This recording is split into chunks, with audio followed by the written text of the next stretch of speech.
Hello members, this is Aman from Apmo stocks. We hope that you are doing well. तो कल हम लोगों ने एक वीडियो रिकॉर्ड किया था पेटीएम पे। बहुत ही पिटावा शेयर है।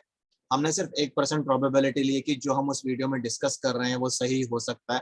तो 99% प्रोबेबिलिटी फेलियर की है, बट देखते हैं कि वो ऐसा काम करता है कि नहीं करता है। तो वो तो हमें आने वाले कुछ दिनों में या हफ्तों में पता चल जाएगा। अगर कुछ भी होता है तो हम एक अपडेट जरूर डालेंगे उस वीडियो पे। देखते हैं वो कैसा परफॉर्म करता है आने वाले दिनों में। तो जिस स्टॉक को हम लोग अभी कवर कर रहे हैं उसका नाम है पॉलीकैब। इसको फंडामेंटली बहुत स्ट्रांग बोला जाता है, और ऐसा देखा गया है कि जब मार्केट रिकवरी आती है तो जो फंडामेंटली स्ट्रांग स्टॉक्स होते हैं उनमें रिकवरी शार्प होती है और पहले आनी शुरू होती है as compared to weak fundamental stocks. तो इसको अब हम डिस्कस करेंगे, पॉसिबल टारगेट निकालने की कोशिश करेंगे। अगर ये कुछ प्री कंडीशंस को सेटिस्फाई कर देता है, अगर ये ऊपर जाता है तो कहाँ कहाँ ये रुक सकता है उसको डिस्कस करने की कोशिश करेंगे, और किस बेसिस पे हमने एक पर्टिकुलर टारगेट निकाला है उसको एक्सप्लेन करें। तो अब देखिए कि इस स्टॉक ने 22 अप्रैल को अपना हाई बनाया 2820 का। उसके बाद ये नीचे गिरता रहा जैसे कि मार्केट में बाकी सारे स्टॉक्स गिर रहे थे। पिछले कुछ दिनों से एक पर्टिकुलर रेंज में कंसोलिडेट कर रहा था। फाइनली कल इसने इस पर्टिकुलर रेंज का ब्रेकआउट दिया और बहुत बढ़िया मूवमेंट दिया। ऑलमोस्ट 109 रुपए का movement at a particular point of time. वो इससे ज्यादा भी थी, और जो परसेंटेज रिटर्न आ रहा था वो 5.5% के अराउंड आ रहा था। क्यों? क्योंकि स्टॉक ने जो हाई बनाया था वो था 2566.25 का। आप चेक कर सकते हैं इस वैल्यू को। फिर जब इसने क्लोज किया तो दैट इज अराउंड 2541, जो कि दिखा रहा है कि 4.5% का मूव इसने फिर भी कल दिया। तो that is a very significant move, क्योंकि आपको अगर कोई मार्केट को ऑब्जर्व करता है तो उन्होंने देखा होगा कि ऑलमोस्ट लास्ट हाफ में काफी शार्प फॉल आया था मार्केट में, और ऑलमोस्ट सारे स्टॉक्स बुरी तरह से नीचे गिरे थे, पर स्टॉक ने फिर भी होल्ड किया है और अच्छे क्लोजिंग दी है। कल ये एक सिग्निफिकेंट प्राइस लेवल को इसने टच किया जो कि थी 2566.25 की। वहां से ये वापस आया है, तो हम ये कह सकते हैं कि अभी ये इसके लिए रेजिस्टेंस का काम करेगी। अगर ये इसको तोड़ देता है और 2612.75 के लेवल को तोड़कर उसके ऊपर लगातार क्लोज करना शुरू कर देता है, तो जो टारगेट इसमें निकल कर आ रहा है वो अराउंड 2861 का।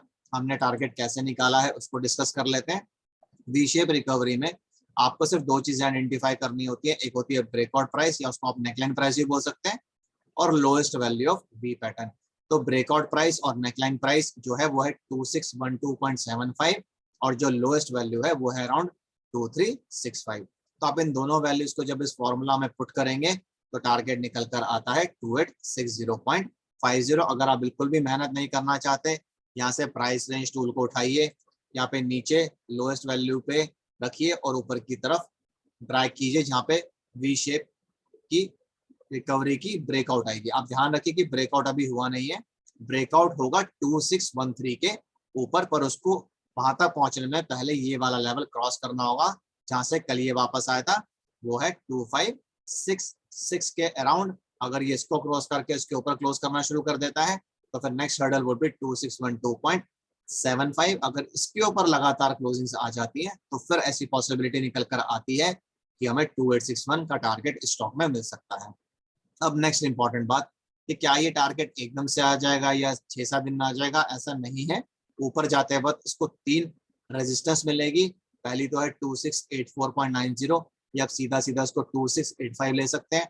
ये क्रॉस होने के बाद फिर 2730, फिर ये क्रॉस होने के बाद 2820। देखिए किसी भी लेवल का क्रॉस तभी वैलिड होता है जब उसके ऊपर लगातार क्लोजिंग्स आती है। इसका मतलब ये है कि 2684.90 को हम तभी वैलिड मानेंगे जब इसके ऊपर लगातार क्लोजिंग्स आने शुरू हो जाएंगे। तब हम कह सकते हैं कि इस प्राइस पॉइंट पे इसने ब्रेकआउट दे दिया, ऐसे 2730 का और 2820 का। अब आप देख सकते हैं कि 2820 और 2861 के बीच में डिफरेंस सिर्फ 40 रुपए का ही रह जाता है। मतलब जो टारगेट निकल कर आ रहा है फाइनल इसमें वो 2861 का है, और जिसने रिसेंट हाई बनाया था वो 2820 का था। इसका मतलब जो डिफरेंस निकल कर आ रहा है वो सिर्फ 40 रुपए का ही है।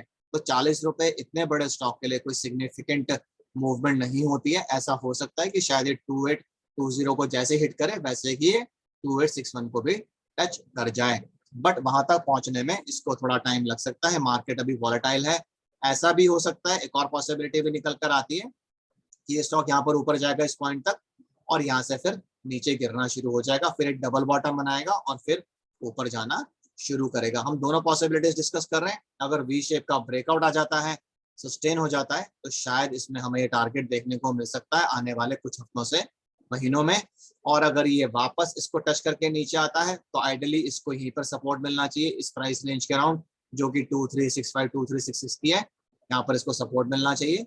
यहाँ से फिर ये बाउंस बैक करेगा और फिर हो सकता है कि ये ब्रेकआउट दे 2613 के लेवल का। तो 2613 के लेवल पर आप नजर रख सकते हैं। जैसे इसका ब्रेकआउट आता है, क्लोजेस आते हैं मल्टीपल इसके ऊपर, हो सकता है कि हमें 2861 का टारगेट इस स्टॉक में देखने को मिले। तो अगर आपको स्टॉक से रिलेटेड कुछ भी क्वेरीज, कंसर्न्स या सजेशंस हैं तो आप कमेंट बॉक्स में डाल सकते हैं। हम उनका रिप्लाई करने की कोशिश करेंगे जल्दी से जल्दी। और एक और चीज हमें डिस्कस करनी थी, वो ये है कि कई बार क्या होता है कि जब हम प्राइस लेवल्स को मेंशन कर रहे होते हैं तो हम फंबल कर जाते हैं, कुछ गलत बोल देते हैं। तो आप ध्यान रखिए कि हम वीडियो को बिल्कुल लाइव रिकॉर्ड कर रहे हैं, कोई नोट्स नहीं है हमारे पास, इस टेक्स्ट को भी हम लोग रेफर नहीं करते हैं, ये सिर्फ आप लोगों के लिए है। तो एज अ ह्यूमन बीइंग थोड़ी सी गलती हम लोगों से हो सकती है, आप उसको इग्नोर करें। हाँ, टेक्स्ट में कुछ गलती है तो आप हमें कमेंट सेक्शन में डाल सकते हैं। We will try to re record a video and delete this particular video, क्योंकि फिर अगर टेक्स्ट ही गलत है तो अगर कोई टेक्स्ट को रेफर कर रहा है तो उसके लिए तो पूरा वीडियो ही गलत हो जाएगा। तो इसी के साथ मैं इस वीडियो को एंड करूंगा। This is Aman signing off, bye bye.